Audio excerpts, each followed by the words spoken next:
ಎಲ್ಲರಿಗೂ ನಮಸ್ಕಾರ. ಗೀತಾ ಅಡುಗೆ ಮನೆಗೆ ಸ್ವಾಗತ. ಇವತ್ತು ನಾನು ಮಾವಿನ ಹಣ್ಣಿಂದ ಕೇಸರಿ ಬಾತ್ ಮಾಡ್ತಿದ್ದೀನಿ. ಹೇಗೆ ಮಾಡೋದು ಅಂತ ನೋಡೋ ಬನ್ನಿ.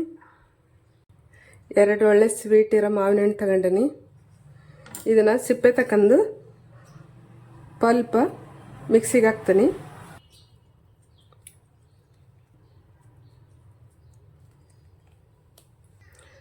ಕಟ್ ಮಾಡಿ ಮಿಕ್ಸಿಗೆ ಹಾಕ್ಯಂತೀನಿ.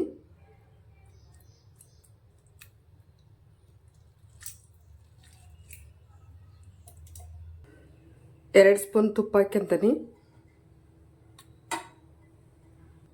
ಸೂಜಿ ರವೆ ತಗೊಂಡನಿ, ಉರಿಯಕ್ಕೆ ಹಾಕ್ಯಂತೀನಿ. 3/4 ಕಪ್ ಇದೆ. ಚೆನ್ನಾಗಿ ಉರಿಯೋಣ. ಚೆನ್ನಾಗಿ ಉದುರಾಗಂಗೆ ಹುರಿದನಿ. ಇದನ್ನು ಒಂದು ಪ್ಲೇಟಿಗೆ ಹಾಕ್ಯಂತೀನಿ. ಗ್ಯಾಸ್ ಆಫ್ ಮಾಡಿ 3/4 ಬಟ್ಲು ರವೆಗೆ 3 ಬಟ್ಲು ನೀರು ಹಾಕ್ಯಂತೀನಿ. ನೀರು ಕುದೀತಾ ಐತಿ. ಹುರಿದಿರೋಂಥ ರವೆನ ನೀರಿಗೆ ಸೇರಿಸ್ತದನಿ. ಮಾವಿನ ಹಣ್ಣು ಕಟ್ ಮಾಡಿ ತಗೊಂಡಿದ್ನಲ್ಲ ಅದನ್ನು ನುಣ್ಣಗೆ ಮಿಕ್ಸಿ ಮಾಡ್ಕೊತೀನಿ. ರವೆ ಚೆನ್ನಾಗಿ ಬೆಂದಿದೆ. ಒಂದು 2 ನಿಮಿಷದಾಗ ಬೆಂದಿದೆ. ಕುದಿಯೋ ನೀರಲ್ಲಿ ಹಾಕಿದ್ನಲ್ಲ. ಇವಾಗ ಒಂದು ಫುಲ್ ಕಪ್ ತಗೊಂಡನಿ ಸಕ್ಕರೆನ. ಸ್ವೀಟ್ ನೋಡ್ಕೊಂಡು ಹಾಕ್ಕೊಳ್ಳಿ. ಒಂದು 2 ನಿಮಿಷ ಇದನ್ನು ಚೆನ್ನಾಗಿ ಬೇಯಿಸೋಣ. ಸಕ್ಕರೆ ಹಾಕಿದ್ನೆಲ್ಲ ಚೆನ್ನಾಗಿ ಹೊಂದ್ಕೊಂಡು ಚೆನ್ನಾಗಿ ಬೆಂದಿದೆ. ಇವಾಗ ಮ್ಯಾಂಗೋ ಮಿಕ್ಸಿ ಮಾಡ್ಕೊಂಬಂದಿದ್ನಲ್ಲ ಅದನ್ನು ಹಾಕ್ತೀನಿ. 3/4 ಕಪ್ ಇದೆ. ಇದು ಸಣ್ಣದು ಮ್ಯಾಂಗೋ 2 ಇದ್ವು.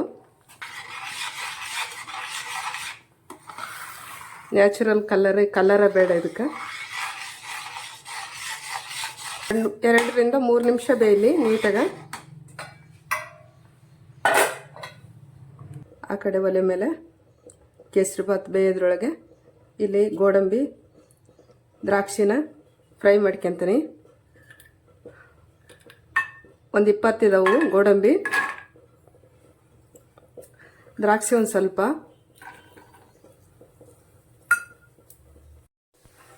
ಗೋಡಂಬಿ ದ್ರಾಕ್ಷಿ ಚೆನ್ನಾಗಿ ಫ್ರೈ ಆಗಿದಾವು. ಆಫ್ ಮಾಡ್ಕೊತೀನಿ. ಇದನ್ನು ಪಕ್ಕಕ್ಕೆ ಇಟ್ಕೊತೀನಿ. ಸ್ವಲ್ಪ ತುಪ್ಪ ಸೇರಿಸ್ತದನಿ. ಇನ್ನೊಂದು 1 ನಿಮಿಷ ಬೇಯಲಿ. ಏಲಕ್ಕಿ ಪುಡಿ ಹಾಕ್ತದನಿ. ಇವಾಗ ಚೆನ್ನಾಗಿ ಬೆಂದಿದೆ.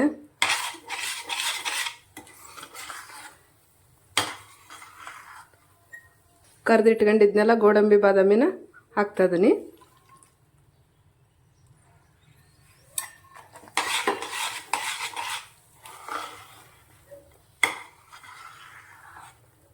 ಇವಾಗ ಗ್ಯಾಸ್ ಆಫ್ ಮಾಡ್ತೀನಿ.